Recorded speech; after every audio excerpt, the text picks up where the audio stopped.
préféré qui est le basilic. Donc, peut-être vous utilisez beaucoup le basilic, mais peut-être c'est pas votre huile essentielle préférée, mais ça va l'être. La raison pourquoi je pense que le basilic est si important, c'est au niveau de la valeur que ça vous amène. Il y a plus de 150 variétés de basilic, dépendamment de ce que vous regardez. Nous avons entre 50 et 150 variétés de basilic. Mais seulement 3 ou 4 de ces espèces de basilic peuvent être utilisées pour les huiles essentielles. Et quand on a commencé avec doTERRA, on était très sélectif sur quelle huile nous allons mettre sur le marché. Et pendant une petite période de temps, on a introduit le basilic sucré dans nos huiles essentielles. Et là, on va aller dans la chimie. Donc, les chémotypes signifient quelle est la molécule dominante dans chaque huile essentielle. Et nous avons sélectionné le basilic sucré parce que sa composante principale, c'est le linalol. Donc, c'est comme un alcool, c'est très calmant, c'est très relaxant, mais c'est très puissant dans son interaction contre les pathogènes. Et peut-être que vous avez vraiment expérimenté ceci.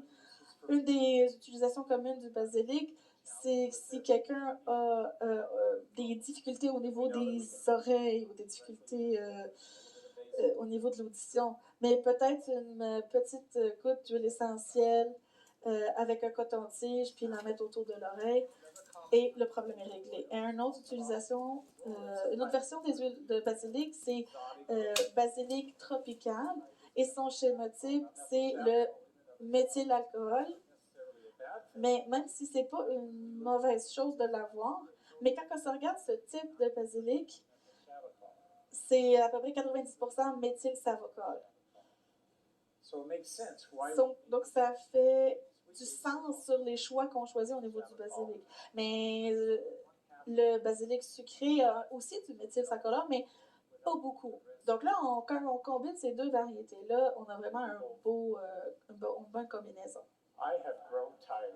Et là, je suis devenue fatiguée que les gens ne comprennent pas la base des huiles essentielles.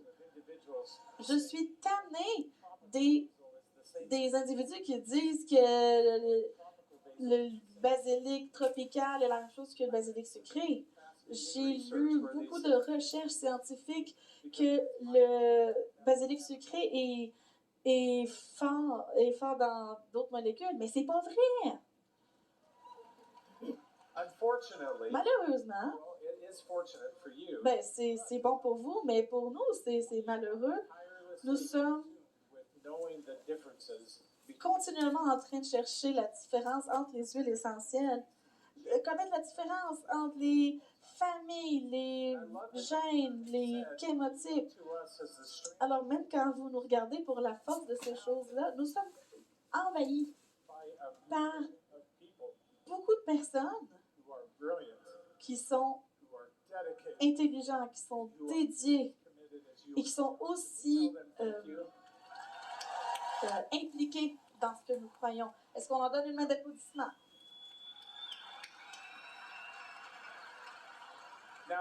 Maintenant, l'année dernière, à la convention, nous avions fait des entrevues avec les huiles essentielles. Vous vous rappelez de basilic Tulsi? Et maintenant, c'est un produit permanent dans notre collection. Mais là, je dois admettre que quand j'ai regardé le Tulsi et que j'ai regardé l'année passée, oui, c'est bon, c'est un autre basilic, mais en préparation de rendre ça de manière permanente dans notre collection, j'ai vraiment commencé à regarder ça de plus près. Vous vous rappelez, j'ai dit que quand on va chercher les huiles essentielles, quand on crée les produits, c'est sur une stratégie d'améliorer soit notre offre ou bien en contexte les aspects de la santé. Mais là, le Tulsi est un peu différent. Donc, le Tulsi a une beauté chimique. Donc, il y a une différente particularité au niveau de la chimique. Donc, le sweet basil, c'est du linalol. Mais là, c'est pas dans le Tulsi, c'est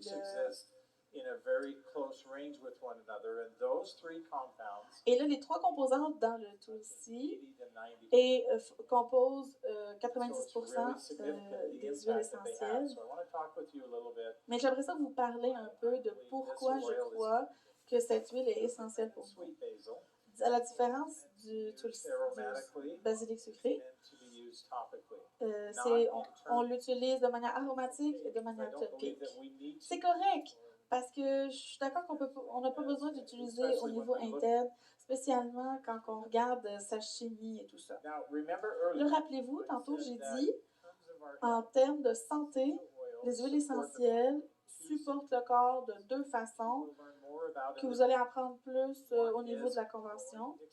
Une, c'est contrôler l'expression de nos cellules pour avoir une meilleure expression de nos cellules avec les choses. Donc, s'assurer que les protéines fonctionnent bien et ça. Si je fais un petit overview de tout ça, vous vous rappelez, il y a quelques années, nous avons l'opportunité de regarder tout le génome humain. Juste pour le mettre en perspective, plus de 20 000 gènes sont présents dans nos huiles et nous avons regardé chaque gène et nous avons cherché des réactions positives, des réactions négatives, surtout au niveau de les protéines que ça pourrait stimuler. Donc, ça indiquait une certaine connexion et une connaissance de comment les huiles essentielles peuvent être utilisées efficacement. Et c'est ça que vous allez voir aujourd'hui. Alors que le génol a travaille beaucoup sur l'expression et dans le support cellulaire. Quand on utilise le génol dans le Tulsi, on l'utilise aromatiquement ou de manière topique, on stimule le système autonomique, le système nerveux. Emily 1, Dr. Hill 0. Emily 1, Dr. Hill 0. I was up all night last night. Moi, j'ai pas dormi la veille, en train de penser à ce moment avec vous.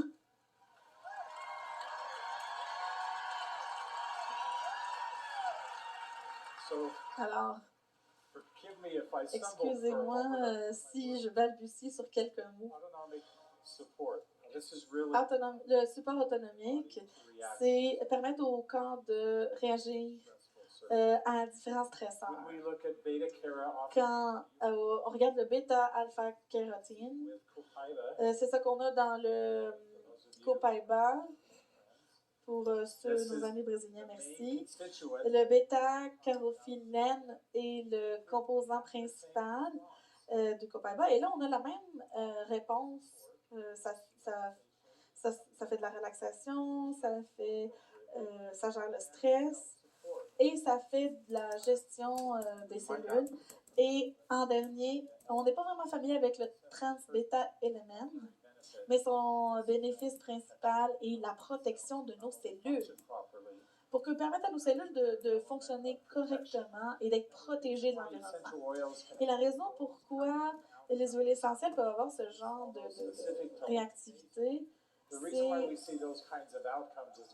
c'est parce que la chimie qu'on voit est dans les huiles essentielles. Rappelez-vous, on a parlé de ça souvent, ce n'est pas singulier. Ce n'est pas juste parce que là, j'ai mis en vision ces trois composants-là. C'est en complet de ce qu'on trouve dans le Tulsi. C'est pour ça que notre exigence de pureté sont vraiment fortes. Donc, plusieurs de ces huiles que vous voyez sont adaptogènes et donc ça, c'est juste quelques exemples. Donc, quand on regarde l'encens, on connaît tous l'encens, comme il fait un support des cellules. Mais c'est un peu ce qu'on dit de l'encens. Mais quand on regarde le lavande, on sait que c'est calmant, c'est relaxant, ça aide le corps à gérer le stress. Et quand on regarde le copaiba, sa réaction avec les systèmes endocannabinoïdiens, c'est ça que vous sachez, ça vient la dernière fois. Et c'est ça que ça va travailler sur les systèmes de communication cellulaire. Mais moi, ce que j'aime, c'est que le Tulsi fait les trois.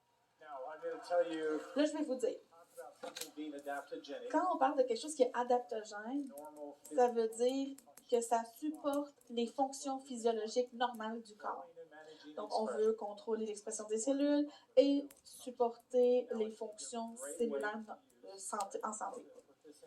Là, je dois dire ça. Il y a une très bonne façon d'utiliser le Tulsi, c'est la technique AromaTouch. Donc, si vous ne connaissez pas la technique AromaTouch, nous avons beaucoup de choses intéressantes à vous dire, mais allez regarder dans le showcase pour l'opportunité d'apprendre la technique AromaTouch et d'essayer le Tulsi avec cette technique. Vous allez être impressionné par le résultat. Donc, je vais vous parler un petit peu rapidement de Copaiba. Qui d'entre vous adore le Copaiba?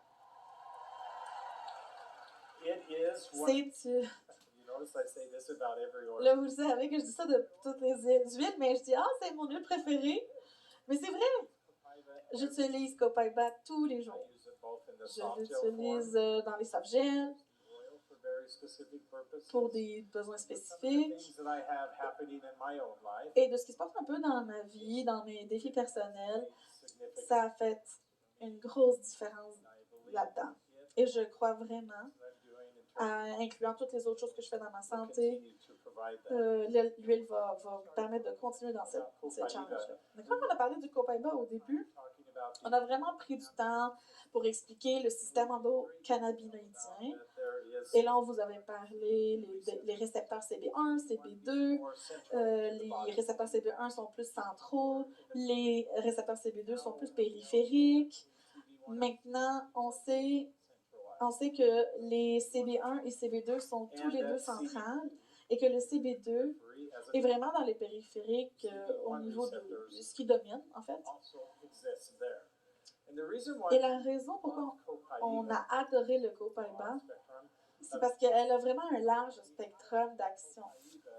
Donc, quand on regarde la composition du Copaiba, c'est au niveau des terpènes, mais c'est juste une partie de l'équation. Quand on regarde l'entièreté du Copaiba, c'est plus que vraiment 99% de sesquiterpènes.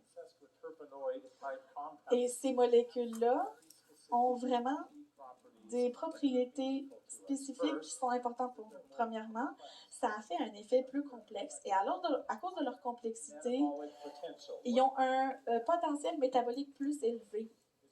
Donc, on a vraiment dans notre corps un premier passage métabolique. Mais avec le temps, on a un deuxième, et troisième et quatrième système de métabolisme qui embarquent, qui sont plus soutenables dans le temps. Et comme il y a beaucoup de sesquiterpènes dans le Copaiba, ça amène le métabolisme à des niveaux supérieurs. Et c'est la raison pourquoi on parle de Copaiba. On les avait mis dans ces catégories. On avait parlé du support immunitaire, on avait parlé le support de l'inflammation et on avait parlé de la cellule, la santé neurologique et des tissus. Et c'est comme ça que vous utilisez le Copaiba maintenant. Quand je regarde l'effet que vous avez eu sur la scène, je crois que le Copaiba est utilisé dans toutes ces façons-là. Moi aussi, je l'utilise comme ça. Mais moi, je vais vous donner la meilleure combinaison pour moi, c'est Copaiba et Deep Blue. C'est incroyable. C'est très puissant, un outil très puissant pour vous. Ce que vous ne savez pas, c'est que votre peau joue un rôle très important dans votre santé. Et vous êtes familier avec ça. Plusieurs personnes qui sont associées avec l'idée que la peau réside tout notre système immunitaire. Mais ce que le monde ne savent pas, c'est que la peau a son propre système cannabinoïdien. Donc, elle a des récepteurs CB1, CB2 pour faire une réponse immunitaire.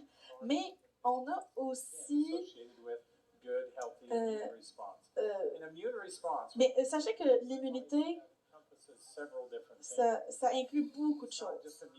C'est pas juste l'immunité dans le sens propre, mais ça contrôle aussi les systèmes inflammatoires et beaucoup plus de choses dans le corps. Et là, il y a dans la peau des récepteurs transients de canaux potentiels. Donc, on va appeler ça les TRP. Et il y a genre 22 types de TRP divisés en sous-catégories, etc. Mais ils ont tous un focus de créer un état d'équilibre et d'homéostasie au niveau de vos cellules pour avoir des réactions appropriées face aux défis. Et ça peut signifier beaucoup de choses. On avait parlé des huiles essentielles dans le passé. On était un peu limité dans le passé. On était limité, on l'utilise aromatique, topique, certaines variations internes. C'est ça qu'on était limité. Mais je suis tannée. Parce que là, quand on va avancer, on n'est pas dans une... On ne va pas vraiment ouvrir un cerveau puis mettre toute la bouteille d'encens, mais on va devenir plus spécialisé de comment on va utiliser les huiles essentielles. Nous avons introduit il y a quelques années une façon d'introduire les huiles essentielles de manière topique. Et là, on a mis le copaiba dans un produit touch. Le but de faire ça, c'est de vous permettre de l'utiliser rapidement, un système de délivrance des molécules rapides, et pensez à utiliser ça pour tous les systèmes de la peau. Des fois, on a de l'irritation au niveau de la peau, on a une résistance au niveau de la peau, on voudrait avoir des cellules, leur réponse en santé, mais on n'a jamais vraiment parlé de ça. Mais il y a quelque chose d'extraordinaire quand on l'utilise sous cette forme. Ça localise la réponse. Et il y a une raison pourquoi on fait ça. En ayant des problématiques localisées, on peut aller localiser la réponse et utiliser le copaiba pour régler la problématique.